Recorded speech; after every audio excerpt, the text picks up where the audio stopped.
Assalamualaikum warahmatullahi wabarakatuh. Bertemu lagi bersama dengan saya, Rizky Nurhidayah. Dan kali ini Rizky akan menceritakan kisah pemuda pemberani dari raksasa yang zalim. Bagaimanakah kisah selengkapnya sobat?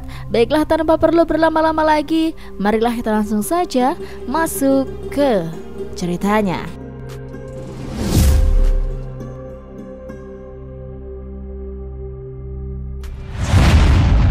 Setelah Nabi Musa alaihissalam wafat, kaum Bani Israel Yakub kembali tertindas oleh kaum Amalika.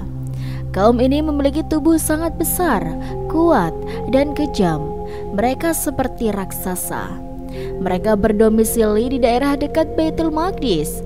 Para ulama berpendapat daerah itu adalah Palestina. Kaum Amalika memiliki seorang pemimpin, namanya Jalut. Orang-orang kafir menyebutnya Goliat. Tingginya menurut banyak kisah 1 mil. Ia berasal dari dinasti Buktanasar. Kaum Bani Israel amat tertindas dengan hadirnya kaum Amalika. Sejumlah 400 pembesar Bani Israel ditahan oleh mereka. Rakyat Bani Israel ditarik upeti yang mencekik di negara mereka sendiri. Tak ada seorang nabi pun di kaum Bani Israel yang lahir saat itu. Nabi Yasa alaihissalam, generasi nabi setelah Musa alaihissalam, telah lama wafat. Hingga akhirnya seorang wanita bernama Hublah melahirkan seorang bayi bernama Syamuel. Syamuel ini diutus Allah Subhanahu wa Ta'ala sebagai seorang nabi yang bertugas melanjutkan risalah nabi-nabi sebelumnya. Kepada Syamuel lah kaum Bani Israel mengadukan penindasan kaum Amalika. Mereka meminta Syamuel alaihissalam menunjuk seorang pemimpin di antara mereka untuk diangkat menjadi raja yang kelak akan memimpin mereka berperang melawan kaum Amalika. Syamuel berkata, "Jangan-jangan setelah diwajibkan atas kalian berperang, kalian malah meninggalkannya."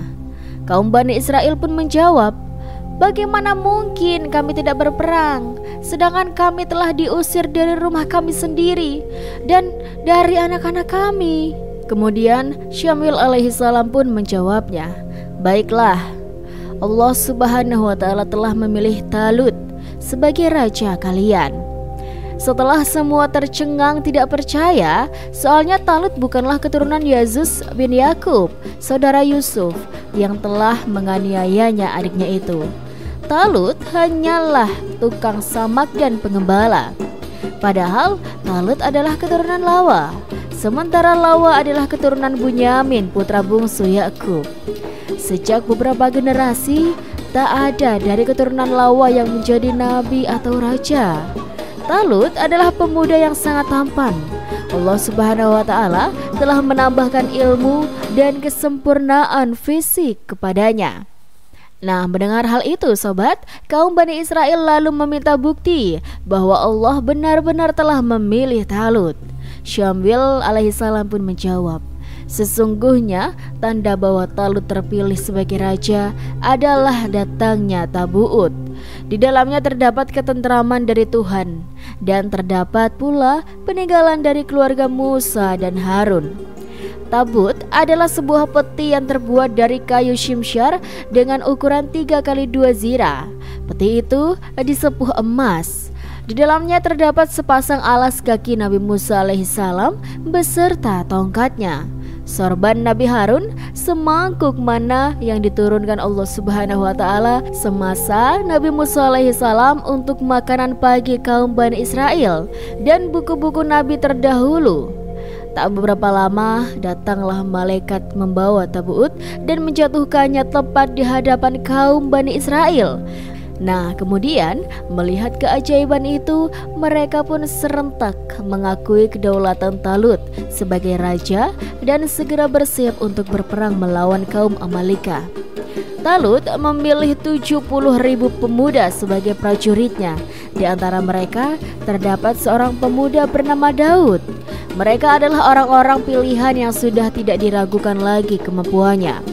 Talut beserta rombongan berangkat dari Bait al-Maqdis atau Palestina. Gurun yang kering dan panas membuat mereka sangat kehausan. Mereka kehabisan bekal. Air yang sangat mereka inginkan tak juga ditemukan. Di tengah perjalanan, Talut berkata, "Tak lama lagi Allah Subhanahu wa Ta'ala akan menguji kalian dengan sebuah sungai. Barang siapa minum dengan berlebihan dari sungai itu, maka mereka bukanlah termasuk golonganku, kecuali mereka yang hanya minum dan makan sekedarnya, secebok dengan tangan mereka." Mulanya para prajurit berjanji untuk tidak tergoda dengan sungai itu. Mereka hanya meminum air sungai itu sedikit saja. Namun ketika sungai yang dimaksud Talut telah tampak di depan mata, panjang dan lebar, dengan airnya yang bening dan terasa amat sejuk, serentak mereka lupa dengan janji mereka.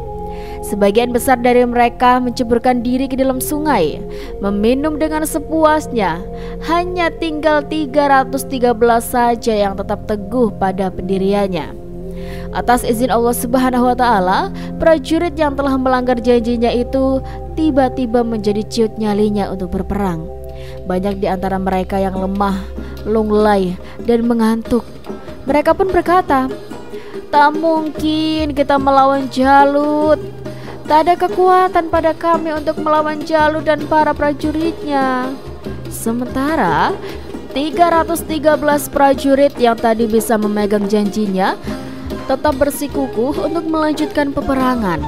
Mereka kemudian berkata, "Dengan izin Allah, banyak golongan kecil akan dapat mengalahkan golongan yang lebih besar, karena sesungguhnya Allah beserta orang-orang yang sabar." Talut berangkat dengan sisa-sisa prajuritnya. Barisan pun diatur. Strategi juga diatur dengan sangat piawai oleh Talut. Direwayatkan jumlah prajurit Jalut kurang lebih 100.000 orang dengan persenjataan lengkap. Posisi Jalut sangat menguntungkan, sobat. Mereka juga tak akan kekurangan bekal karena mereka diserang di daerah kekuasaan mereka sendiri. Namun pasukan Talut yang tersisa sama sekali tak ciut melihat hal itu. Mereka sangat yakin dengan pertolongan Allah Subhanahu wa Ta'ala. Kalaupun harus mati, mereka pasti akan bertemu dengan Allah Subhanahu wa Ta'ala. Perang dahsyat pun dimulai. Banyak korban berjatuhan di pihak Jalut. Bahkan di luar dugaan, Jalut terbunuh di medan perang itu. Siapa pahlawan yang membunuh Jalut? Ada dua versi nih, sobat. Ulama terpecah dua dalam menyimpulkan siapa yang membunuh Jalut. Yang pertama, sebelum berangkat, Talut mengadakan sayembara kepada prajuritnya. Barang siapa yang membunuh Jalut akan dijadikan menantunya dan mendapatkan separuh dari kerajaannya. Tak seorang pun yang berani maju. Talut pun berdiskusi dengan Syamil. Lalu Syamil berdoa kepada Allah Subhanahu wa Ta'ala memohon petunjuk. Kemudian Syamil membawa semangkok minyak dan menyuruh semua prajurit menggunduli kepalanya. Minyak itu dituangkan ke kepala setiap prajurit. Begitu dituangkan, minyak itu meleleh tumpah berjatuhan dari kepala mereka. Hingga tiba giliran pemuda bernama Daud bin Aisyah alaihissalam. Dia adalah bungsu dari 13 bersaudara. Di kepala Daud alaihissalam, minyak itu tidak tumpah, tapi malah membentuk sebuah topi baja untuk berperang. Berkatalah Syamil alaihissalam, "Engkaulah anak muda yang akan berhasil membunuh Jalut." Begitu Daud alaihissalam bergegas akan pergi ke syaf terdepan, sebuah batu memanggilnya. "Bawalah aku Daud, karena aku adalah batunya Nabi Musa alaihissalam." Daud pun kemudian memungutnya. Setelah akan melanjutkan perjalanan, sebuah batu kecil memanggilnya lagi. "Bawalah aku Daud, aku adalah batu yang akan membantumu membunuh Jalut." Daud pun kembali memungutnya. Begitulah hingga ada 3 batu kecil di saku baju Daud dengan sebuah mikla atau ketapel di tangannya. Dalam perang melawan Jalut, Daud menggunakan miklanya. Atas izin Allah Subhanahu wa Ta'ala, 3 buah batu yang tadi dibawanya tepat menembus mahkota hingga kepala Jalut. Jalut pun tumbang dan mati. Pendapat kedua dari ulama-ulama salaf, mereka mengatakan Jalut mati di medan perang dan tak seorang pun tahu siapa pembunuhnya. Banyak prajurit yang mengaku-ngaku sebagai pembunuh Jalut karena ingin mendapatkan hadiah sayembara yang dijanjikan Talut. "Sayalah pembunuh Jalut," kata mereka. Talut pun bingung dan meminta bantuan Syamil alaihissalam untuk memecahkan masalah ini. Maka Samuel alaihissalam menggunakan cara seperti yang telah disebutkan tadi. Hanya Allah subhanahu wa ta'ala yang maha tahu riwayat mana yang benar. Yang pasti si pembunuh Jalut adalah Daud alaihissalam, karena Al-Quran telah menceritakannya begitu. Talut menepati janjinya. Daud alaihissalam dinikahkan dengan seorang putrinya dan diberi separuh kerajaannya. Daud alaihissalam pun hidup dengan tenang selama 40 tahun. Setelah itu Talut pun wafat.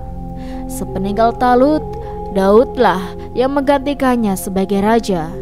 Daud alaihissalam diangkat oleh Allah subhanahu wa ta'ala sebagai nabi dan rasul yang diturunkan kepadanya kitab Zabur. Subhanallah, kisah yang sangat luar biasa ya sobat. Semoga dari ini bisa menjadi pembelajaran bagi kita semuanya dan bisa bermanfaat bagi kita. Terima kasih buat teman-teman semuanya sudah nonton dan dukung channel ini. Rizky doakan semoga kalian sehat terus, lancar terus rezekinya, dan dimanapun kalian berada, semoga selalu dalam lindungan Allah subhanahu wa ta'ala. Dan buat teman-teman semuanya yang baru nonton, yuk dukung channel ini dengan cara klik like, komen, subscribe, dan nyalakan lonceng notifikasinya supaya kalian tidak ketinggalan cerita-cerita yang menarik dan menginspirasi lainnya dari Rizky. Terima kasih banyak sudah nonton. Rizky pamit undur diri. Sekian dari Rizky. Wassalamualaikum warahmatullahi wabarakatuh.